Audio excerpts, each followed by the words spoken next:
Students, എജുപ്ലസിൻ്റെ പുതിയൊരു ക്ലാസ്സിലേക്ക് എല്ലാവർക്കും വെൽക്കം. ഇന്ന് നമ്മൾ പൊളിറ്റിക്കൽ സയൻസിൽ എടുക്കാൻ പോകുന്ന ചാപ്റ്ററിൻ്റെ നെയിമാണ് ഗുഡ് ഗവേണൻസ് അല്ലെങ്കിൽ നല്ല ഭരണം. അപ്പോൾ എന്താണ് ഈ ഒരു നല്ല ഭരണം കൊണ്ട് ഉദ്ദേശിക്കുന്നതെന്ന് നമുക്ക് ഈ ഒരു ചാപ്റ്ററിലൂടെ നോക്കാം. ആദ്യം ഇതിൻ്റെ മീനിങ് എന്താണെന്ന് നോക്കാം. സദ്ഭരണം എന്നൊക്കെ ഇതിനെ പറയൂ കേട്ടോ. നല്ല ഭരണം അല്ലെങ്കിൽ സദ്ഭരണം എന്ന് നമ്മൾ ഗുഡ് ഗവേണൻസിനെ മലയാളത്തിൽ പറയും. ഇനി നല്ല ഭരണം പറയുന്നതിന് മുന്നോടിയായിട്ട് എന്താണ് ഭരണം എന്ന് നമുക്ക് അറിയേണ്ടതായിട്ടുണ്ട്. അപ്പം ഈ ഒരു ഭരണം കൊണ്ട് ഉദ്ദേശിക്കുന്നത് ഇതൊരു പ്രോസസ്സാണ്. നമ്മുടെ ജനങ്ങളുടെ ജീവിത നിലവാരം മെച്ചപ്പെടുത്താനുള്ള ഒരു പ്രക്രിയയാണ് നമ്മൾ ഭരണം കൊണ്ട് ഉദ്ദേശിക്കുന്നത്. എന്തൊക്കെ രീതി വഴിയാണ് ഈ ഒരു ഭരിക്കുന്നത്, ജനങ്ങളുടെ ജീവിത നിലവാരം മെച്ചപ്പെടുത്തുന്നത്? അത് അധികാരം വഴി, പലതരത്തിലുള്ള പദ്ധതികളും നയങ്ങളും പ്രവർത്തനങ്ങളും വഴിയാണ് നമ്മൾ ഇത്തരത്തിൽ ജനങ്ങളുടെ ജീവിത നിലവാരം മെച്ചപ്പെടുത്തുന്നത്. ആ ഒരു പ്രോസസ്സാണ് ഗവേണൻസ് അല്ലെങ്കിൽ ഭരണം എന്നുകൊണ്ട് ഉദ്ദേശിക്കുന്നത്. ഇനി ഈ ഒരു ഭരണത്തിലൂടെ ജനങ്ങൾ സർക്കാരിന് മേൽ വിശ്വസിക്കുകയാണ് ചെയ്യുന്നത്. കാരണം അവർ വിചാരിക്കുകയാണ് അല്ലെങ്കിൽ അവർ പ്രതീക്ഷിക്കുകയാണ് വളരെ കുറഞ്ഞ ചെലവിൽ കൂടുതലായിട്ടുള്ള ഫലങ്ങൾ അവർക്ക് കിട്ടുമെന്ന് അവർ പ്രതീക്ഷിക്കുന്നുണ്ട്. ഓക്കെ, നമ്മളിപ്പം ഒരു എക്സാമ്പിൾ പറയുകയാണെന്നുണ്ടെങ്കിൽ, ഇപ്പം റേഷൻ കടയിൽ പോയി കഴിഞ്ഞാൽ എങ്ങനെയാണ്, നോർമൽ നമ്മൾ വാങ്ങുന്ന അരിയേക്കാളും അല്ലെങ്കിൽ ഗോതമ്പിനേക്കാളും പൈസ കുറവായിരിക്കുമല്ലേ റേഷൻ കടയിൽ നമുക്ക് കിട്ടുന്നത്. അതെന്താ, ഗവൺമെൻറ്റിൻ്റെ ഒരു ആനുകൂല്യമാണ് അല്ലേ? അല്ലെങ്കിൽ ഈ ഒരു പോവേർട്ടി ലൈൻ, ദാരിദ്ര്യരേഖയ്ക്ക് താഴെയുള്ളവർക്ക് ഇത്ര ശതമാനം അരി നൽകുക. അപ്പോൾ ഇവിടെ എന്താണ്, അതൊരു സേവനം നമുക്ക് കിട്ടുകയാണ്. അതുകൊണ്ട് തന്നെ സമൂഹത്തിൽ ഉയർന്ന തട്ടിലേക്കുള്ള അവരോടൊപ്പം തന്നെ താഴെ തട്ടിലുള്ളവരും പട്ടിണി കിടക്കാതെ ദാരിദ്ര്യമില്ലാതെ ഉയരണമെന്ന ചിന്താഗതിയോടുകൂടിയാണല്ലേ ഇത്തരത്തിലുള്ള പല പദ്ധതികളും ആസൂത്രണം ചെയ്യുന്നത് ഗവൺമെൻറ്. അപ്പോൾ ഇതാണ് ഇവിടെ ഞാൻ പറഞ്ഞത്, ജനങ്ങൾ സർക്കാർ വളരെ കുറഞ്ഞ ചെലവിൽ കൂടുതലായ ഫലങ്ങൾ നൽകുമെന്ന് പ്രതീക്ഷിക്കുന്നു. അപ്പം ഇത്തരത്തിൽ ജനങ്ങളുടെ ജീവിത നിലവാരം മെച്ചപ്പെടുത്താൻ വേണ്ടിയിട്ടാണ് ഭരണം, ഈ ഒരു ഗവേണൻസ് കൊണ്ടുവന്നിട്ടുള്ളത്. അപ്പം നല്ല ഭരണം എന്ന് വെച്ച് കഴിഞ്ഞാൽ എന്താണ്, അതെന്താണ് അർത്ഥമാക്കുന്നത്? സർക്കാരിൻ്റെ തീരുമാനങ്ങളും പ്രവർത്തനങ്ങളും ജനങ്ങളുടെ സമ്മതത്തോടും നിയമസാധുതയോടും ഉത്തരവാദിത്തത്തോടും കൂടി നടക്കുന്നുവെങ്കിൽ അതിനെ നല്ല ഭരണം എന്ന് പറയുന്നു. അപ്പോൾ എന്താ പറയുന്നത്, ഒരു സർക്കാർ അല്ലെങ്കിൽ നമ്മുടെ ഈ ഒരു ഇന്ത്യ എടുക്കാന്നുണ്ടെങ്കിൽ ഇന്ത്യ ഭരിക്കുന്ന ഒരു ഗവൺമെൻറ്, അവർക്ക് തീരുമാനങ്ങൾ ഉണ്ടാവും അല്ലേ, അവരുടെ പ്രവർത്തനങ്ങൾ ഉണ്ടാവും. ഒരു തീരുമാനം അവരെടുത്തു കഴിഞ്ഞാലോ അല്ലെങ്കിൽ അത് പ്രവർത്തനത്തിൽ വരുത്തണമെങ്കിൽ അതെന്തായിരിക്കണം, ജനസമ്മതി ഉണ്ടായിരിക്കണം അല്ലേ, ജനങ്ങളും അതിന് സാറ്റിസ്ഫൈഡ് ആയിരിക്കണം. അല്ലെങ്കിൽ സർക്കാർ ഒരു പുതിയ നയം വ്യക്തമാക്കുമ്പോൾ അല്ലെങ്കിൽ പുതിയ നയം രൂപീകരിക്കുമ്പോൾ അതിലൊരു ജനപിന്തുണ കൂടി ഉള്ളതാണെങ്കിൽ നമുക്കതിനെന്ത് പറയാം, അവിടെ നടക്കുന്ന ഭരണം എന്ന് വെച്ച് കഴിഞ്ഞാൽ നല്ല ഭരണമാണെന്ന് പറയാം. ഇത്രയേ ഉള്ളൂ ഈ ഒരു പോയിന്റ് പറയുന്നത്. നല്ല ഭരണം ജനങ്ങൾക്ക് ഗുണമേന്മയുള്ള സേവനങ്ങളും ജീവിത നിലവാരവും നൽകുന്നതാണ്. അവിടെ നമുക്ക് ആ ഒരു പേരിൽ തന്നെ ഉണ്ടല്ലേ, നല്ല ഭരണം. അപ്പം എന്താണ് ഈ ഒരു നല്ല ഭരണം? നമ്മുടെ ജനങ്ങളുടെ ക്ഷേമത്തിനും അവരുടെ ജീവിത നിലവാരം കെട്ടിപ്പടുക്കാൻ വേണ്ടിയിട്ട് നല്ല രീതിയിൽ ഗവൺമെൻറ് അവരെന്തൊക്കെ നയങ്ങളോ തീരുമാനങ്ങളോ എടുക്കുന്നതാണെങ്കിലും അത് ആർക്കാണ് ഏറ്റവും കൂടുതൽ ബെനിഫിഷ്യൽ ആവുന്നത്? നമ്മുടെ ജനങ്ങൾക്കായിരിക്കണം. ഇതിനെയാണ് നമ്മൾ നല്ല ഭരണം എന്ന് പറയുന്നത്. അപ്പം ഇത് നിങ്ങളുടെ ഓൺ വേർഡ്സിൽ എക്സാമിന് എഴുതാൻ പറ്റുന്നതായിരിക്കും. നിങ്ങൾക്ക് എന്താണോ ഇതിൽ നിന്ന് മനസ്സിലായത് ആ കാര്യങ്ങളൊക്കെ നിങ്ങൾക്ക് എഴുതാം. ഇനി വേറൊരു പോയിന്റ്, ഇവിടെ നിന്ന് വേറൊരു കാര്യം നിങ്ങൾ പഠിക്കേണ്ടത്, ഒരു അക്കൗണ്ടബിലിറ്റി എന്നാൽ എന്തെന്ന് ക്വസ്റ്റ്യൻ വരും. എക്സ്പ്ലെയിൻ അക്കൗണ്ടബിലിറ്റി എന്താണ്, അല്ലെ what is accountability in good governance അല്ലേ. നല്ല ഭരണത്തിലെ അക്കൗണ്ടബിലിറ്റി അല്ലെങ്കിൽ ഉത്തരവാദിത്തം എന്ന് പറയുന്നത് എന്താണെന്ന് ചോദിച്ചു കഴിഞ്ഞാൽ താഴെയുള്ള കാര്യങ്ങൾ എഴുതി കൊടുക്കാം. ഉത്തരവാദിത്തം എന്ന് പറയുന്നത് സർക്കാർ ഉദ്യോഗസ്ഥരും ഭരണകൂടവും അവർ ചെയ്യുന്ന കാര്യങ്ങൾക്കും ചെയ്യാത്ത കാര്യങ്ങൾക്കും ഉത്തരവാദികളായിരിക്കണം എന്നർത്ഥമാണ്. ഇപ്പം എന്താണ് ഉത്തരവാദിത്തം? അതായത് ഒരു സർക്കാർ ഉദ്യോഗസ്ഥർ അല്ലെങ്കിൽ ഒരു ഭരണകൂടം സർക്കാർ ഉദ്യോഗസ്ഥരും അവരെല്ലാത്തിനും റെസ്പോൺസിബിൾ ആണ് അല്ലേ, അവർ ഉത്തരവാദികളാണ്. ഇനി ഒരു പോലീസ് ഉദ്യോഗസ്ഥനെ എടുത്തു കഴിഞ്ഞാൽ അദ്ദേഹം ചെയ്യുന്ന പ്രവൃത്തിയോട് കൂറുള്ളവനായിരിക്കണം അല്ലേ. അദ്ദേഹത്തിൻ്റെ ഡ്യൂട്ടി എന്താണ്? ക്രമസമാധാന പാലനം. അത് തീർച്ചയായിട്ടും ചെയ്യണം. അതാണ് ചെയ്യുന്ന കാര്യങ്ങളെന്ന് ഇവിടെ പരാമർശിച്ചിരിക്കുന്നത്. ഇനിയിപ്പോൾ അദ്ദേഹം ചെയ്യുന്ന ഒരു ക്രമസമാധാന പാലനം അത് അദ്ദേഹം നല്ല രീതിയിൽ ചെയ്തില്ല എന്നുണ്ടെങ്കിൽ എന്ത് വരും? ഇവിടെ പറയുന്ന പോലെ ചെയ്യാത്ത കാര്യങ്ങളിലേക്ക് അത് ഉൾപ്പെടുന്നുണ്ട് അല്ലേ. അപ്പം ഇവിടെ എന്താണ്? ഒരു ഉദ്യോഗസ്ഥൻ, ഇത് പോലീസിൻ്റെ കേസിൽ ഒരു എക്സാമ്പിൾ പറഞ്ഞതേ ഉള്ളൂ. ഇതേപോലെ തന്നെ മറ്റു ഗവൺമെൻറ് എംപ്ലോയീസ് ആണെങ്കിലും അവർ ആ ഒരു ഉദ്യോഗസ്ഥർ ചെയ്യുന്ന കാര്യങ്ങളായാലും അല്ലെങ്കിൽ ഇനിയിപ്പം ചെയ്യാത്ത കാര്യങ്ങളായാലും അവരെന്താണ്? അതിനൊരു അക്കൗണ്ടബിൾ ആണ് അല്ലേ. അവർ അതിന് ഉത്തരവാദികളായിരിക്കും. അതാണ് ഉത്തരവാദിത്വം കൊണ്ട് ഇവിടെ ഉദ്ദേശിക്കുന്നത്. അപ്പം ഇത്രയേ ഉള്ളൂ ഈ ഒരു ഭാഗത്ത് നിന്ന്. നെക്സ്റ്റ് നമ്മൾ പറയേണ്ടത് എന്താണ് ഉത്തരവാദിത്തമുള്ള ഭരണകൂടം അല്ലെങ്കിൽ അക്കൗണ്ടബിൾ ഗവേണൻസ് എന്നുകൊണ്ട് ഉദ്ദേശിക്കുന്നത് എന്താണെന്നാണ്. അപ്പം ഇത് പാർലമെൻ്ററി സംവിധാനത്തിൽ ചോദ്യം ചെയ്യലുകൾ, ചർച്ചകൾ, വാദപ്രതിവാദങ്ങൾ, ബജറ്റ് അംഗീകാരങ്ങൾ, സമിതികൾ മുതലായ രീതികളിലൂടെ നടപ്പിലാക്കപ്പെടുന്നു. അപ്പം ഞാൻ നേരത്തെ ഉത്തരവാദിത്തം എന്താ അല്ലെങ്കിൽ അക്കൗണ്ടബിലിറ്റി എന്താന്ന് പറഞ്ഞു.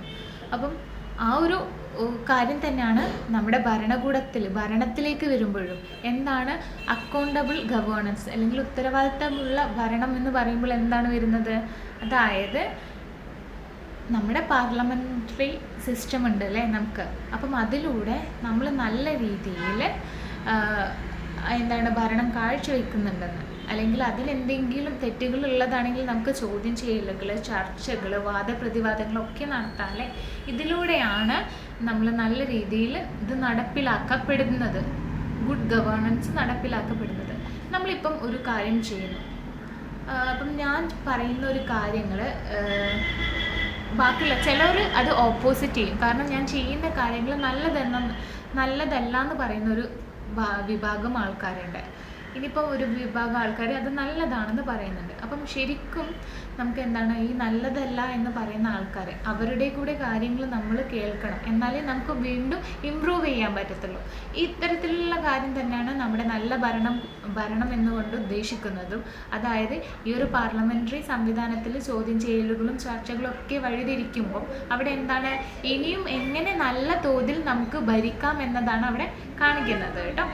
ഇനി ഒരു ഉത്തരവാദിത്തമുള്ള ഭരണകൂടം അക്കൗണ്ടബിൾ സിസ്റ്റം ഓഫ് ഗവേണൻസ് നടപ്പാക്കാൻ സിവിൽ സർവൻറ്റുമാർക്ക് വേണ്ട പ്രവർത്തനപരവും പെരുമാറ്റപരവുമായിട്ടുള്ള സവിശേഷതകളാണ് താഴെ കൊടുത്തിരിക്കുന്നത്. അപ്പോൾ എന്താണ് ഒരു അക്കൗണ്ടബിൾ സിസ്റ്റം ഓഫ് ഗവേണൻസ് ഉണ്ടാക്കാൻ വേണ്ടിയിട്ട് ഒരു സിവിൽ സർവൻറ്റിന് വേണ്ടിയിട്ടുള്ള കാര്യമായിട്ടുള്ള സവിശേഷതകൾ എന്താണെന്ന് താഴെ കൊടുത്തിരിക്കുന്ന പോയിന്റിലൂടെ നമുക്ക് മനസ്സിലാക്കാം. ഫസ്റ്റ് വൺ, നേട്ടങ്ങൾ കൈവരിക്കുന്നതിനുള്ള മനോഭാവം. രണ്ടാമതായി വരുന്നത് അധികാരം വിവേകത്തോടെ പ്രയോഗിക്കൽ. ഇനി മൂന്നാമത്തെ പോയിന്റ് വരുന്നത് ജനങ്ങളുടെ സന്തോഷത്തിനായി പ്രവർത്തിക്കൽ, തീരുമാനങ്ങളുടെ അടിസ്ഥാനമായി വിവേകവും അനുഭവവും പ്രയോഗിക്കൽ. നാലാമത്തെ പോയിന്റ് നയങ്ങളും പദ്ധതികളും സമയപരിധിക്കുള്ളിൽ നടപ്പാക്കൽ. അപ്പോൾ ഇത്രയധികം പോയിന്റ് കണ്ടപ്പോൾ തന്നെ നിങ്ങൾക്ക് മനസ്സിലായിട്ടുണ്ടാകും. അതായത് എന്താണ് ഒരു സിവിൽ സർവൻ്റ് ആയിക്കഴിഞ്ഞാൽ കൂടുതലും ജനങ്ങളുടെ ഇഷ്ടത്തിനായിട്ട് പ്രവർത്തിക്കേണ്ട ഒരാളാണ്. ദാറ്റ് ഈസ് നിങ്ങൾ എന്തൊക്കെ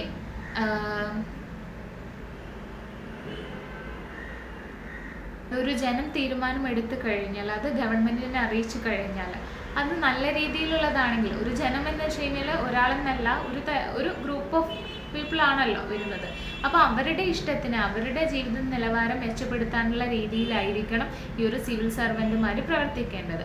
അപ്പം ഇതിൽ എക്സ്പീരിയൻസ്ഡ് ആയിട്ടുള്ളവരാകുമ്പോൾ എന്താണ് കുറച്ചും കൂടെ കാര്യങ്ങൾ അവർക്ക് നല്ല രീതിയിൽ വിശകലനം ചെയ്തിട്ട് അത് പ്രാബല്യത്തിൽ കൊണ്ടുവരാൻ പറ്റും അല്ലേ. അപ്പോൾ ഇത്തരം കാര്യങ്ങളാണ് ഫസ്റ്റ് 4 പോയിന്റിലൂടെ പറയുന്നത്. പിന്നെ എന്താണ് നയങ്ങളും പദ്ധതികളും സമയപരിധിക്കുള്ളിൽ നടപ്പാക്കൽ. അതായത് പല വാഗ്ദാനങ്ങളും കാര്യങ്ങളും നയങ്ങളൊക്കെ നടപ്പാക്കുമെന്ന് പറയാറുണ്ട് അല്ലേ. അപ്പോൾ അതൊക്കെ എന്താണ് നല്ല ഭരണം കാഴ്ചവെക്കണമെങ്കിൽ അതൊക്കെ അവർ പറഞ്ഞിരിക്കുന്ന വിത്തിൻ 6 months ഞാനിത് നടപ്പാക്കുമെന്ന് പറഞ്ഞു കഴിഞ്ഞാൽ ആ ഒരു മന്ത്സിൻ്റെ ഉള്ളിൽ തന്നെ 6 മാസത്തിൻ്റെ ഉള്ളിൽ തന്നെ അതിൻ്റെ പൂർത്തീകരണം നടത്തേണ്ടതായിട്ടുണ്ട്. അപ്പോൾ അങ്ങനെ മാത്രമേ നമുക്ക് നല്ല ഭരണത്തിൽ എത്തപ്പെടാൻ പറ്റത്തുള്ളൂ അല്ലേ. പിന്നെയാണെങ്കിൽ മറ്റുള്ളവരോട് ഇടപഴകുമ്പോൾ നിഷ്കളങ്കത, സൗഹൃദപരമായിട്ടുള്ള സമീപനം, ഭക്തിപൂർവമായ ഉറച്ച നിലപാട്, ഉണ്ടായിരിക്കേണ്ടത് ആവശ്യമാണ്. പിന്നെ ജോലി ചെയ്യാനുള്ള കഴിവിനൊപ്പം പ്രവർത്തനത്തിൽ പ്രാവീണ്യവും പരിപൂർണത തേടുന്ന മനോഭാവവും. അപ്പം ഈ ഒരു 2 പോയിന്റും പറയുന്നതെന്ന് വെച്ച് കഴിഞ്ഞാൽ, നമ്മൾ ഇപ്പോൾ ഒരു സിവിൽ സർവൻ്റ് ആയിരിക്കും. അപ്പം പലർക്കും പോലീസിനെ കണ്ടാൽ പേടിയാണെന്ന് പറയുന്നുണ്ട് അല്ലേ. ഇന്നത്തെ കാലത്തേക്ക് അതിന് കുറച്ച് മാറ്റങ്ങൾ വന്നിട്ടുണ്ട്. എന്നിരുന്നാലും നമ്മൾ പറയാറുണ്ട്. അപ്പോൾ ഇവിടെ എന്താണ് നമ്മൾ എടുക്കേണ്ട ഈ ഒരു പോയിന്റ് പറയുന്നത്, അതായത് ഇത്തരത്തിലുള്ള സിവിൽ സർവൻ്റുമാർ അല്ലെങ്കിൽ ഉദ്യോഗസ്ഥർ ജനങ്ങളുമായിട്ട് കൂടുതൽ നല്ല രീതിയിൽ ഇടപഴകണമെന്നാൽ മാത്രമേ നമുക്ക് നല്ല ഭരണം കണ്ടെത്താൻ പറ്റത്തുള്ളൂ എന്നാണ്. പിന്നെ നമുക്ക് ജോലി ചെയ്യാനുള്ള ഈ ഒരു സിവിൽ സർവൻസിന് ജോലി ചെയ്യാനുള്ള കഴിവിനൊപ്പം പ്രവർത്തനത്തിൽ പ്രാവീണ്യവും പരിപൂർണത തേടുന്ന മനോഭാവവും ഉണ്ടായിരിക്കണം. അവരുടെ ജോലിയിൽ നല്ല രീതിയിൽ കൃത്യനിഷ്ഠരായിരിക്കണം. കാരണം നല്ല രീതിയിൽ അത് ഏറ്റെടുത്ത് മുന്നോട്ട് കൊണ്ടുപോകാനുള്ള മനോഭാവം ഉണ്ടായിരിക്കണം. ഓക്കെ, ഇത്തരത്തിലുള്ള പോയിന്റ്സ് ആണ് നമ്മുടെ ഉത്തരവാദിത്തമുള്ള ഭരണകൂടം നടപ്പാക്കാൻ സിവിൽ സെർവൻറ്റുമാർക്ക് വേണ്ട പ്രവർത്തനപരവും പെരുമാറ്റപരവുമായിട്ടുള്ള സവിശേഷതകൾ എന്ന് പറയുന്നത്. ക്വസ്റ്റ്യൻ വന്നു കഴിഞ്ഞാൽ ഇതിൽ നിന്നാണ് എടുത്തെഴുതേണ്ടത്. ഇനി നെക്സ്റ്റ് വരുന്ന ഒരു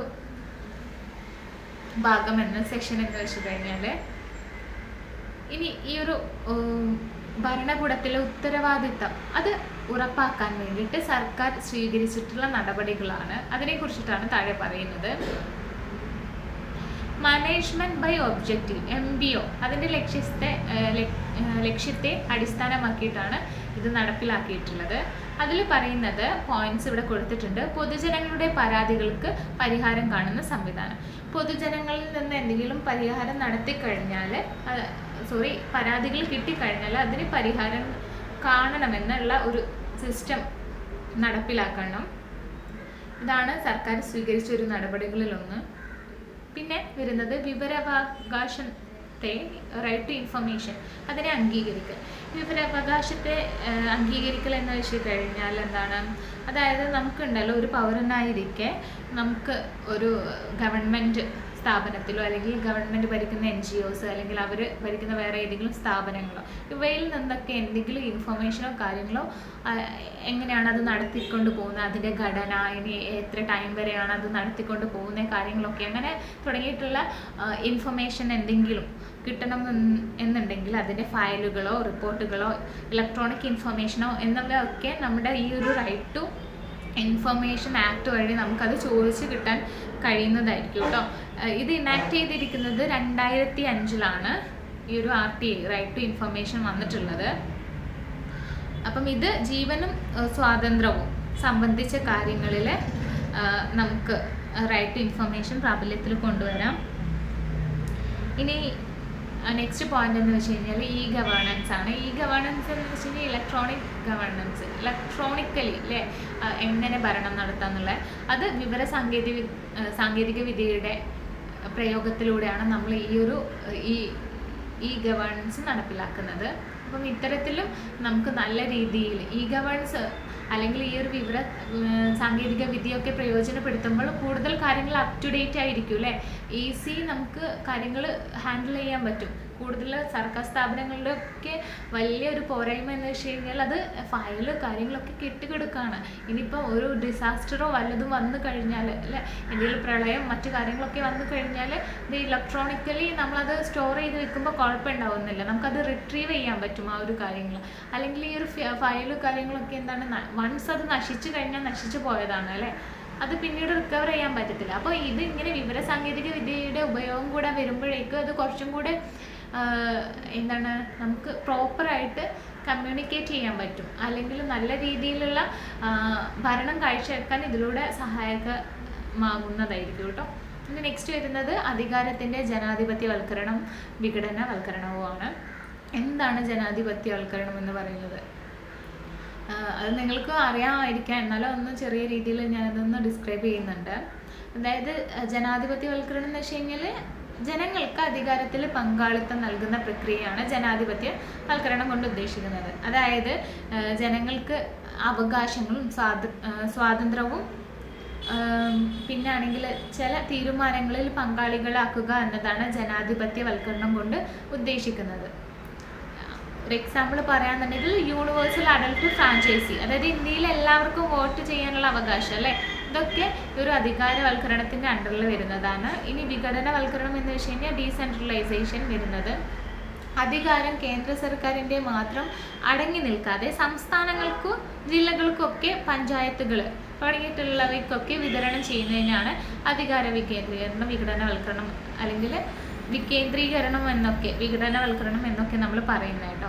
അപ്പോൾ ഇതാണ് മറ്റൊരു സർക്കാർ സ്വീകരിച്ച മറ്റൊരു നടപടി എന്ന് പറയുന്നത്, നല്ലൊരു ഭരണം കാഴ്ചവെക്കാൻ. കാരണം നമുക്ക് ഉയർന്ന തട്ടിൽ മാത്രം അല്ലെങ്കിൽ ഒരു കേന്ദ്ര സർക്കാർ മാത്രം വിചാരിച്ചു കഴിഞ്ഞാൽ ഈ താഴെയുള്ള അല്ലെങ്കിൽ ഓരോ വില്ലേജസിലുള്ള ജനങ്ങൾക്കും ആ ഒരു നയം അല്ലെങ്കിൽ അവർ നടപ്പിലാക്കിയ പദ്ധതികൾ കിട്ടണം എന്നില്ലല്ലോ.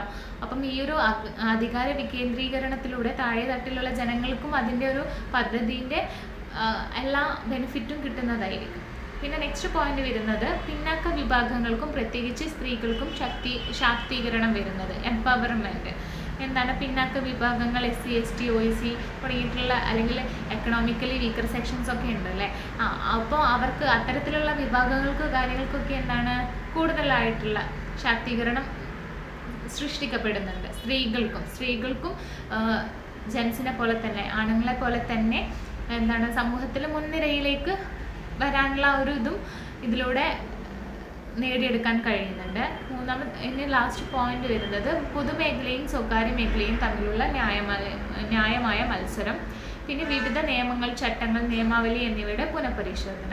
ഇത്രയും കാര്യങ്ങളാണ് നമുക്ക് ഇതിൻ്റെ അണ്ടറിൽ പറയാൻ പറ്റുന്നത്. ഭരണകൂടത്തിലെ ഉത്തരവാദിത്തം ഉറപ്പാക്കാൻ സർക്കാരുകൾ സ്വീകരിച്ച നടപടികൾ എന്നുകൊണ്ട് ഉദ്ദേശിക്കുന്നത്. ഇനി നെക്സ്റ്റ് നിങ്ങൾ നോക്കേണ്ടത് ഈ ഒരു നല്ല ഭരണത്തിൽ അതിൽ നല്ല ഭരണം കാഴ്ചവെക്കുമ്പോൾ അതിന് പലതരത്തിലുള്ള തടസ്സങ്ങളുണ്ടാകും. എന്തൊക്കെയാണ് ആ ഒരു തടസ്സങ്ങൾ? മെയിനായിട്ട് 3 തടസ്സങ്ങളെ കുറിച്ചിട്ടാണ് ഇന്നത്തെ ക്ലാസ്സിൽ നമ്മൾ ഡിസ്കസ് ചെയ്യുന്നത്. ഒന്ന് വരുന്നത് അഴിമതിയാണ്, രണ്ടാമത് വരുന്നത് ജനസംഖ്യാ വർധന, മൂന്നാമത് വരുന്നത് അക്രമം. അപ്പോൾ ഇത് ഓരോന്നും എന്താണെന്ന് നമുക്കൊന്ന് നോക്കാം. അഴിമതിയാണ് ഫസ്റ്റ് വരുന്ന ഒരു തടസ്സം എന്ന് പറയുന്നത്. അഴിമതി അല്ലെങ്കിൽ കറപ്ഷൻ, അധികാരം സ്വകാര്യ ലാഭത്തിനായി തെറ്റായി ഉപയോഗിക്കൽ. ലോകമെമ്പാടും കാണുന്ന ഗുരുതര പ്രശ്നമാണ് ഈ ഒരു അഴിമതി എന്ന് പറയുന്നത്. ഇന്ത്യയിൽ ഇത് ക്യാൻസറിനെ പോലെ വളർന്നിരിക്കുന്നു. അപ്പോൾ എന്താണ് അഴിമതി അല്ലെങ്കിൽ കറപ്ഷൻ കൊണ്ട് ഉദ്ദേശിക്കുന്നത്? അധികാരം ദുരുപയോഗപ്പെടുത്താമെന്ന് വേണമെങ്കിൽ നമുക്ക് പറയാം അല്ലേ. അപ്പം സ്വന്തം ലാഭത്തിന് വേണ്ടിയിട്ട് അധികാരത്തെ ദുരുപയോഗപ്പെടുത്തുന്നതിനാണ് നമ്മൾ അഴിമതി എന്ന് പറയുന്നത്. ഇനി ഈ അഴിമതി ഉണ്ടായിക്കഴിഞ്ഞാൽ അതിനെ തടയാൻ സർക്കാർ സ്വീകരിക്കേണ്ട അല്ലെങ്കിൽ നല്ലൊരു ഭരണം കാഴ്ചവെക്കണമെങ്കിൽ അഴിമതി എന്തായാലും ഇല്ലാതിരിക്കണം. ഇതിനെ തടയാൻ വേണ്ടിയിട്ട് പറ്റിയ മാർഗങ്ങളെ കുറിച്ചിട്ട് പരാമർശിക്കുന്നുണ്ട്. ഒന്നാമത് വരുന്നത് രാഷ്ട്രീയക്കാരും ഉദ്യോഗസ്ഥരും കുറ്റവാളികളും തമ്മിലുള്ള ആ ഒരു കൂട്ടുകെട്ടുണ്ടല്ലോ, അത് അവസാനിപ്പിക്കണം. അപ്പോൾ എന്നാലും നമുക്ക് അഴിമതി തടയാൻ കഴിയുന്നതായിരിക്കും. പിന്നെ വരുന്നത് കുറഞ്ഞ ചെലവിൽ വേഗത്തിൽ നീതി ഉറപ്പാക്കുക. ഇവിടെ ഉദ്ദേശിക്കുന്നത് നമ്മൾ എപ്പോഴും പറയും എന്തെങ്കിലും ഒരു കേസ് വന്നു കഴിഞ്ഞാൽ അതിന് പലതരത്തിലുള്ള നൂലാമാലകളാണ് പറയൂലേ. ഒരു കേസിൻ്റെ പുറകെ പോകണ്ടേ, അതിൻ്റെ ടൈം വേസ്റ്റ്, പിന്നെ അതേപോലെ തന്നെ പ്രോപ്പറായിട്ടുള്ള മണി അല്ലേ, നമുക്ക് അതിന് ചിലവഴിക്കുന്ന പൈസ ചിലവും അതും നമുക്ക് നഷ്ടമാവുന്നത്. അപ്പം ഇത്തരത്തിൽ നമുക്ക് അഴിമതി കുറയ്ക്കാൻ വേണ്ടിയിട്ട് എന്താണ് കുറഞ്ഞ ചെലവിൽ തന്നെ വേഗത്തിൽ നീതി ഉറപ്പാക്കാൻ കഴിഞ്ഞാൽ അഴിമതി കുറയ്ക്കാൻ പറ്റുന്നതായിരിക്കും. ഇനി മൂന്നാമത് വരുന്നത് ബന്ധുപക്ഷപാതം അല്ലെങ്കിൽ നെപ്പോട്ടിസം എന്ന് പറയുന്നത്, അത് ഇല്ലാതാക്കണം അല്ലേ. നമ്മുടെ സ്വബന്ധത്തിൽ പെട്ടവർക്ക് നമ്മൾ എന്തെങ്കിലും ഫേവർ ചെയ്തു കൊടുക്കുക. ഒരു ഉദ്യോഗസ്ഥൻ അദ്ദേഹത്തിൻ്റെ അമ്മയ്ക്കോ അല്ലെങ്കിൽ അച്ഛനോ ഈ ഒരു അധികാരത്തിലിരിക്കെ എന്തെങ്കിലും ഫേവർ ചെയ്തു കൊടുക്കുമ്പോൾ അത് അഴിമതിക്ക് കാരണമാകും അല്ലേ. പലതരത്തിലുള്ള അഴിമതികളെ കുറിച്ച് നമ്മൾ കേൾക്കുന്നുണ്ട്. അപ്പോൾ അതൊന്ന് നിങ്ങളത് റിലേറ്റ് ചെയ്ത് നോക്കിയാലും മതി എങ്ങനെയാണ് ഇത് വരുന്നതെന്ന്. അപ്പോൾ ഇത്തരത്തിൽ നെപ്പോട്ടിസം ഇല്ലാതാക്കുക അല്ലെങ്കിൽ ബന്ധുപക്ഷപാതം ഇല്ലാതാക്കിയാൽ തന്നെ അഴിമതി തടയാൻ കഴിയുന്നതായിരിക്കും. ഇനി നാലാമത് വരുന്നത് പൊതു താല്പര്യ ഹർജികളാണ്, പബ്ലിക് ഇൻട്രസ്റ്റ് ലിറ്റിഗേഷൻ എന്ന് പറയും. അപ്പോൾ ഇത്തരത്തിലുള്ള പൊതു താല്പര്യ ഹർജി കോടതികൾ ഉണ്ടാവുന്നത് അല്ലേ. അപ്പം കൂടുതലും പൊതു കാര്യങ്ങളെ ചർച്ച ചെയ്യാൻ വേണ്ടിയിട്ട് ഇത്തരത്തിൽ കോടതികൾ ഉണ്ടാകുമ്പോൾ അതും എന്താണ് അഴിമതി തടയാനുള്ള മാർഗങ്ങളിലായി വരുന്നുണ്ട്. പിന്നീട് വരുന്നത് വിവരാവകാശ നിയമം. നേരത്തെ പറഞ്ഞതാണ് റൈറ്റ് അല്ലേ, റൈറ്റ് ടു ഇൻഫർമേഷൻ, RTA എന്ന് പറയും. അത് കൂടുതൽ ശക്തമാക്കി കഴിഞ്ഞാൽ നമുക്ക് അറിയാത്തതിനെ കൂടെ നമുക്ക് ചോദിച്ചു വാങ്ങാൻ പറ്റും അല്ലേ. എന്താണ് ഒരു സ്ഥാപനത്തിൽ, ഗവൺമെൻറ് സ്ഥാപനത്തിൽ ചെന്ന് കഴിഞ്ഞാൽ നമുക്ക് ഈ ഒരു RTA യൂസ് ചെയ്തിട്ട് നമുക്ക് അറിയാത്ത ഇൻഫർമേഷൻ നമുക്ക് ഗാദർ ചെയ്യാൻ പറ്റുന്നതായിരിക്കും. അപ്പം ഇതും അഴിമതി തടയാൻ, കാരണം ഒരു വ്യക്തമായിട്ടുള്ള ബോധമില്ലാത്തത് കൊണ്ടായിരിക്കും, അല്ലെങ്കിൽ വ്യക്തമായ ഒരു അറിവില്ലാത്തത് കൊണ്ടാണ് നമുക്ക് കൂടുതലും തെറ്റ് പറ്റുന്നത്. അപ്പം അതില്ലാതാക്കാൻ വേണ്ടി ഇത്തരത്തിലുള്ള കാര്യങ്ങൾ റൈറ്റ് ടു ഇൻഫർമേഷൻ വഴി നമ്മൾ അതിനെക്കുറിച്ച് കൂടുതലായിട്ട് അറിഞ്ഞു കഴിഞ്ഞാൽ നമുക്ക് എന്താണ് അവിടെ വരുന്ന എന്തെങ്കിലും അഴിമതിയോ കാര്യങ്ങളോ നടക്കുന്നുണ്ടെങ്കിൽ അത് ഇല്ലാതാക്കാൻ പറ്റുന്നതായിരിക്കും. ആറാമത് വരുന്നത് നിയമം നടപ്പാക്കുന്ന ഏജൻസികളുടെ സ്വാതന്ത്ര്യവും കഴിവും വർദ്ധിപ്പിക്കുക. 7 വരുന്നത് അഴിമതിക്കാരുടെ സ്വത്ത് പിടിച്ചെടുക്കുക, കുറ്റമറ്റവരാണെന്ന് തെളിയിച്ചാൽ മാത്രം തിരിച്ചു കിട്ടണം. 8 വരുന്നത് സർക്കാർ ഓഫീസുകളുടെ നിയമങ്ങളും നടപടികളും ലളിതമാക്കുക. ഇനി 9 റൂൾ ഓഫ് ലോ, ജനങ്ങൾ പിന്തുണയ്ക്കാൻ ബോധവൽക്കരിക്കുക. 10 വരുന്നത് സംരക്ഷണവും ബന്ധുപക്ഷപാതവും ഇല്ലാതാക്കുക. അപ്പം തുടർന്നുള്ള ബാക്കി പോയിന്റ്സ് എന്തൊക്കെയാണ് പറയുന്നത്? ഒന്ന്, നമ്മുടെ ഏജൻസികൾ, നിയമം നടക്കുന്ന ഏജൻസികൾ, അവരുടെ സ്വാതന്ത്ര്യം കൂട്ടിക്കഴിഞ്ഞാൽ അത് അഴിമതി തടയാൻ പറ്റുന്നതായിരിക്കും. പിന്നെ ആണെങ്കിൽ അഴിമതി നടത്തുന്നവരുടെ സ്വത്ത് പിടിച്ചെടുക്കുക അല്ലേ. അങ്ങനെയാണെങ്കിൽ അവർ പേടിയായിരിക്കും ഇനി വീണ്ടും ചെയ്യാൻ വേണ്ടിയിട്ടുള്ളത്. അപ്പം അതിലൂടെ അവർ അടങ്ങിക്കോളും. ഇനിയിപ്പം അവർ കുറ്റം ചെയ്തവരെല്ലാന്ന് തെളിഞ്ഞു കഴിഞ്ഞാൽ അത് തിരിച്ചു കൊടുക്കാനും ബാധ്യസ്ഥരാണെന്ന് ചൂണ്ടിക്കാണിക്കുന്നുണ്ട് ഇതിൽ.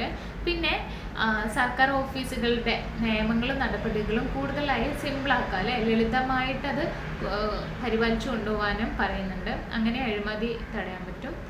പിന്നെന്താണ്, കൂടുതലും റൂൾ ഓഫ് ലോ, നിയമത്തിൻ്റെ ആധിപത്യം അല്ലെങ്കിൽ നിയമവാഴ്ച, അതിനെ പിന്തുണയ്ക്കാൻ വേണ്ടിയിട്ട് ജനങ്ങൾക്കൊരു ബോധവൽക്കരണം കൊടുക്കേണ്ടതായിട്ടുണ്ട്. പിന്നെ നേരത്തെ പറഞ്ഞൊരു പോയിന്റ് തന്നെയാണ് സംരക്ഷണവും ബന്ധുപക്ഷപാതവും ഇല്ലാതാക്കാൻ വേണ്ടിയിട്ട്. ഇത്തരം കാര്യങ്ങളിലൂടെ നമുക്ക് എന്ത് ചെയ്യാൻ പറ്റുന്നതായിരിക്കും? അഴിമതി തടയാൻ പറ്റുന്നതായിരിക്കും. അപ്പോൾ ഇതാണ് ഫസ്റ്റ് പോയിൻ്റായിട്ട് നമ്മുടെ ഈ ഒരു നല്ല ഭരണം തടയാനുള്ള മാർഗങ്ങളിൽ ഫസ്റ്റ് പോയിന്റ് വരുന്നത് അഴിമതിയാണ്. അപ്പോൾ അഴിമതി എന്താണെന്ന് കണ്ടു. ഇനിയിപ്പോൾ അഴിമതി തടയാനുള്ള മാർഗങ്ങളെക്കുറിച്ച് നമ്മൾ പറഞ്ഞു കഴിഞ്ഞു.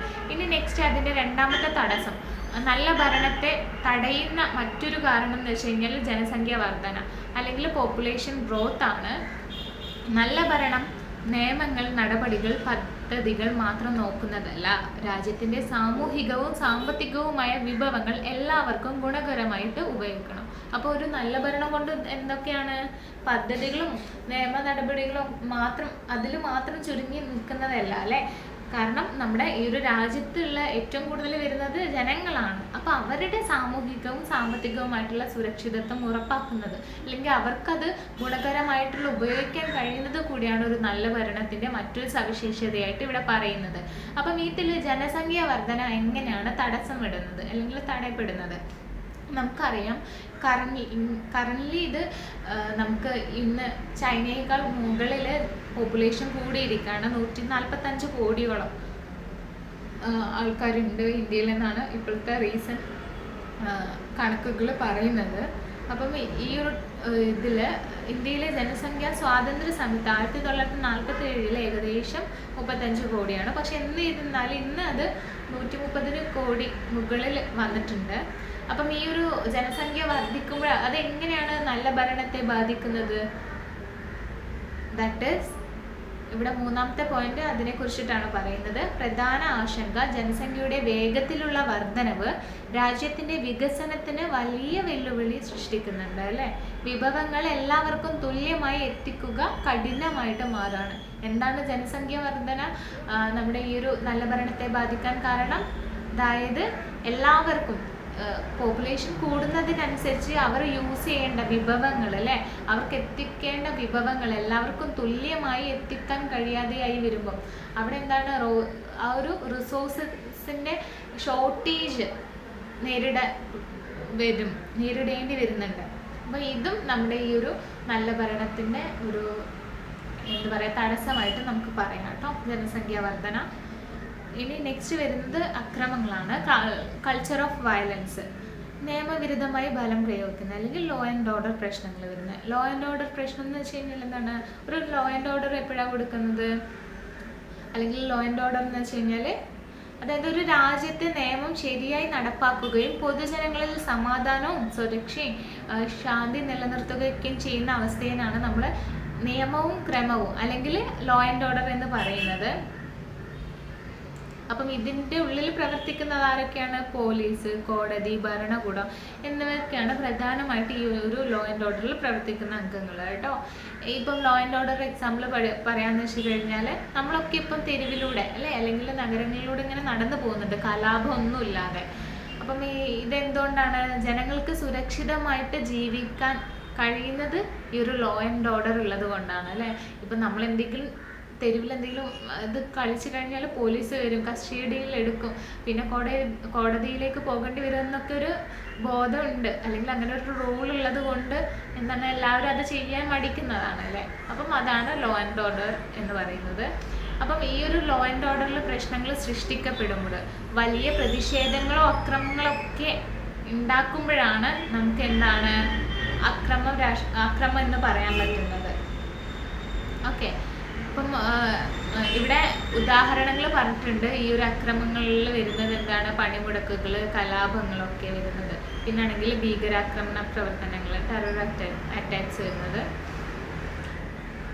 അപ്പം ഈ ഒരു അക്രമങ്ങൾ വഴി എന്താ ചെയ്യുന്നത്? എങ്ങനെയാണ് ജനങ്ങളെ ബാധിക്കുന്നത്? ജനങ്ങളുടെ ജീവനും സ്വത്തിനും ഭീഷണി നേരിടപ്പെടുകയാണ് ചെയ്യുന്നത്. സർക്കാരിന്റെ സാമ്പത്തിക, സാമൂഹിക, രാഷ്ട്രീയ വികസനത്തിൽ ശ്രദ്ധ കേന്ദ്രീകരിക്കാൻ കഴിയാതെയായിട്ട് വരുന്നുണ്ട്. അപ്പോൾ ഈ 3 കാര്യങ്ങളാണ് നമ്മുടെ ഈ ഒരു നല്ല ഭരണത്തെ തടസ്സപ്പെടുത്തുന്നത്. ഒന്ന് പറയുന്നത് ഫസ്റ്റ് വരുന്നത് എന്താണ്? അതിൽ വരുന്നത് ഇവിടെ കൊടുത്തിട്ടുണ്ട്, അഴിമതിയാണ്, കറപ്ഷനാണ് ഫസ്റ്റ് വരുന്നത്. രണ്ടാമത് വരുന്നത് ജനസംഖ്യാ വർധന. മൂന്നാമത് വരുന്നത് അക്രമങ്ങൾ.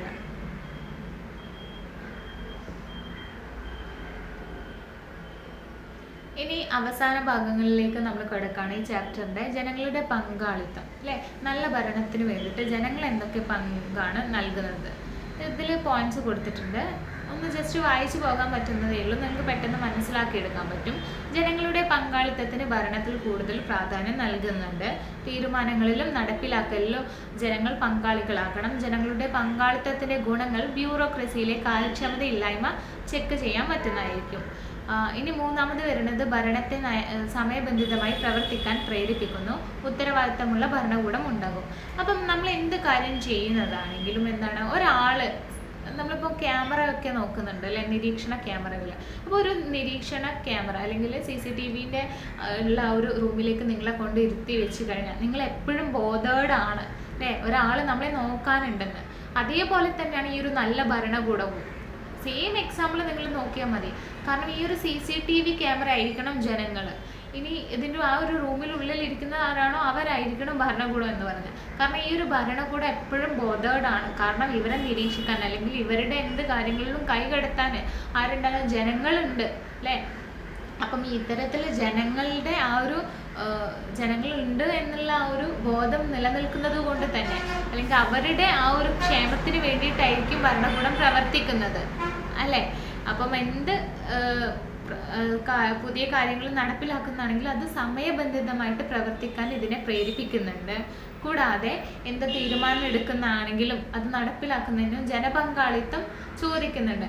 നേരത്തെ പറഞ്ഞ പോലെ PIL പബ്ലിക് ഇൻട്രസ്റ്റ് ലിറ്റിഗേഷനിലെ പൊതു താല്പര്യ ഹർജികളൊക്കെ വെച്ചിട്ട് നമുക്ക് എന്താണ് ജനങ്ങളുടെ നിലപാടുകൾ അറിയിക്കാം. അല്ലെങ്കിൽ ഇപ്പം പാർലമെന്റ് നിയമസഭകളിലോ രാജ്യസഭകളിലോ ഒക്കെ നമുക്ക് ജനപ്രതിനിധികളിലൂടെ നമ്മളുടെ ആവശ്യങ്ങൾ കാര്യങ്ങൾ സബ്മിറ്റ് ചെയ്യാൻ പറ്റുന്നതായിരിക്കും. അപ്പോൾ ഇത്തരത്തിലൂടെ പൂർണ്ണ ജനപങ്കാളിത്തം ഈ ഒരു ഗുഡ് ഗവേണൻസിൽ നമുക്ക് സൃഷ്ടിക്കപ്പെടാൻ പറ്റുന്നതായിരിക്കും. വേറെ 2 പോയിന്റ്സും കൂടെ ഉണ്ട്. വികസന ഭരണം, ഡെവലപ്മെന്റ് അഡ്മിനിസ്ട്രേഷൻ ആൻഡ് സ്വയം ഭരണം വളരാൻ സഹായിക്കുന്നുണ്ട്. കൂടാതെ പ്രാദേശിക വിഭവങ്ങൾ പ്രാദേശിക വികസനത്തിന് ഉപയോഗിക്കാം. അപ്പോൾ ഇത്തരം 5 പോയിന്റാണ് നമ്മുടെ ഒരു നല്ല ഭരണം സൃഷ്ടിക്കപ്പെടണമെങ്കിൽ ജനങ്ങളുടെ പങ്കാളിത്തം കൊണ്ടുണ്ടാവുന്നത്. ഇനി അവസാന ഭാഗത്തിലേക്കാണ് കടക്കുന്നത്, കമ്പ്യൂട്ടറും ഇൻഫർമേഷൻ ടെക്നോളജിയും. ഇതെങ്ങനെയാണ് ഈ ഒരു ഗുഡ് ഗവേണൻസിനെ വളരെ വലിയ തോതിൽ സഹായിക്കുന്നത്? അപ്പം നമുക്കതറിയാം അല്ലേ, ഞാൻ നേരത്തെ പറഞ്ഞിട്ടുണ്ടായിരുന്നു. അപ് ടു ഡേറ്റ് ആയിട്ടുള്ള ഡീറ്റെയിൽസ്, പിന്നെ കൂടുതലാണെങ്കിൽ കൂടുതൽ സ്റ്റോറേജ് സ്പേസസ് വെക്കണ്ടല്ലോ. ഫയൽ കാര്യങ്ങൾ കെട്ടിക്കിടക്കുമ്പോൾ തന്നെ അവർക്ക് നോക്കാൻ തോന്നത്തില്ല. ഇതിപ്പോൾ നമ്മളുടെ വിരൽത്തുമ്പിലാണ് എല്ലാം വരുന്നത്. അപ്പം നമുക്ക് എന്താണ് കൂടുതൽ ഡീറ്റെയിൽ ആയിട്ട് ഇവിടെ ഇരുന്നു കൊണ്ട് തന്നെ എനിക്ക് അങ്ങ് ഇന്ത്യയുടെ മറ്റേ അറ്റത്തുള്ള ഒരാളുടെ വിവരങ്ങൾ എനിക്ക് ഈ ഒരു ത്രൂ ഇൻ്റർനെറ്റ് എനിക്ക് സെർച്ച് ചെയ്ത് കണ്ടുപിടിക്കാൻ പറ്റത്തുണ്ട് അല്ലേ. അപ്പോൾ ഇത്തരത്തിൽ ഇൻഫർമേഷൻ ടെക്നോളജി അല്ലെങ്കിൽ വിവരവിനിമയ സാങ്കേതിക വിദ്യ നമ്മളെ സഹായിക്കുന്നുണ്ട്. ഇത് ഈ ഒരു ഗവേണൻസിലാണെങ്കിലും ഇത് പോസിബിൾ ആണ്, അത് നല്ല തോതിൽ സഹായിക്കുന്നുണ്ട് എന്നാണ് ഇത്തരം പോയിന്റിലൂടെ പറയുന്നത്. ജസ്റ്റ് ഒന്ന് നമുക്കതൊന്ന് വായിച്ചു നോക്കാം. കുറഞ്ഞ ചെലവിൽ സേവനങ്ങൾ ജനങ്ങൾക്ക് എത്തിക്കൽ അല്ലേ. കുറഞ്ഞ ചെലവിൽ എന്താണ് സേവനങ്ങൾ ജനങ്ങൾക്ക് എത്തിക്കാം. ഇതിലൂടെ ഇവർക്ക് ടൈം ലാഭിക്കാൻ പറ്റുന്നതായിരിക്കും. കൂടുതൽ നേരം നമ്മളിപ്പോൾ എഴുതി തയ്യാറാക്കുന്നതിനേക്കാളും പെട്ടെന്ന് നമുക്കിത് പ്രിൻ്റ് അടിച്ച് കിട്ടുന്നതാണെങ്കിൽ എന്താ ടൈം അവിടെ കൺസ്യൂം ചെയ്യുക അല്ലേ, ടൈം നമ്മൾ ലാഭിക്കുകയാണ് ചെയ്യുന്നത് അല്ലേ. അപ്പോൾ ഇത്തരത്തിൽ കുറഞ്ഞ ചെലവിലും കുറഞ്ഞ ടൈമിലൊക്കെ സേവനങ്ങൾ ജനങ്ങൾക്ക് എത്തിക്കാൻ കഴിയുന്നുണ്ട്. വിവരങ്ങൾ പങ്കുവച്ച് ജനങ്ങളെ ശക്തിപ്പെടുത്താൻ കഴിയും. ചെറിയ ടൈമിൽ തന്നെ കൂടുതൽ വിവരങ്ങൾ അവർക്ക് പറഞ്ഞു കൊടുക്കാൻ പറ്റും. സർക്കാരിൻ്റെ പ്രവർത്തനം തുറന്നതും സുതാര്യവുമായത് ആക്കൽ അല്ലേ. ട്രാൻസ്പെറൻ്റ് ആയിരിക്കും, നമുക്കെല്ലാം മനസ്സിലാക്കിയെടുക്കാൻ പറ്റുന്നതായിരിക്കും ഇതിലൂടെ. പിന്നെ പുതിയ ആശയങ്ങളും നവീകരണങ്ങളും ഭരണത്തിൽ കൊണ്ടുവരൽ, ജനങ്ങളും ഭരണവും തമ്മിൽ ശക്തമായ ബന്ധമുണ്ടാക്കൽ, സർക്കാരിൻ്റെ പ്രവർത്തനം നിരീക്ഷിച്ച് വിലയിരുത്തൽ. ഇത്തരമാണ് കമ്പ്യൂട്ടറും ഇൻഫർമേഷൻ ടെക്നോളജിയും ഭരണത്തിൽ വഹിച്ചിരിക്കുന്ന റോൾ അല്ലെങ്കിൽ പങ്കെന്ന് പറയും നമ്മൾ മലയാളത്തിൽ. ഓക്കെ, അപ്പം ഇത്രയും കാര്യങ്ങളാണ് ഇന്നത്തെ ഈ ഒരു ചാപ്റ്ററിൽ നമുക്ക് ഡിസ്കസ് ചെയ്യാനുള്ളത്. അപ്പോൾ നമ്മൾ എന്താണ് നല്ല ഭരണം എന്നാൽ എന്തെന്ന് പറഞ്ഞു, നല്ല ഭരണം എന്തെന്ന് ചെറിയ പോയിന്റ്സ് കാര്യങ്ങൾ പറഞ്ഞു വെച്ചിട്ടുണ്ടായിരുന്നു. ഇനി നല്ല ഭരണം നേരിടുന്ന തടസ്സങ്ങളെക്കുറിച്ച് പറഞ്ഞ 3 തടസ്സങ്ങളെക്കുറിച്ച് നമ്മൾ പറഞ്ഞിട്ടുണ്ട്. പിന്നെ സർക്കാർ സ്വീകരിച്ച നടപടികൾ നല്ല ഭരണം കാഴ്ചവെക്കാൻ വേണ്ടിയിട്ടുള്ള അതിനെക്കുറിച്ച് പറഞ്ഞു. ഇനി അവസാനമായിട്ട് വിവരവിനിമയ സാങ്കേതിക വിദ്യ അതെങ്ങനെയാണ് നല്ല ഭരണത്തിൽ കാഴ്ചവെക്കുന്നത്. അപ്പോൾ ഇത്തരം കാര്യങ്ങൾ മാത്രമേ ഉള്ളൂ ഇന്നത്തെ ഒരു ചാപ്റ്ററിൽ പഠിക്കാനുള്ളൂ. എനിവേ ഈ ഒരു ചാപ്റ്റർ ഇവിടെ വൈൻഡപ്പ് ചെയ്യാണ്. Thank you.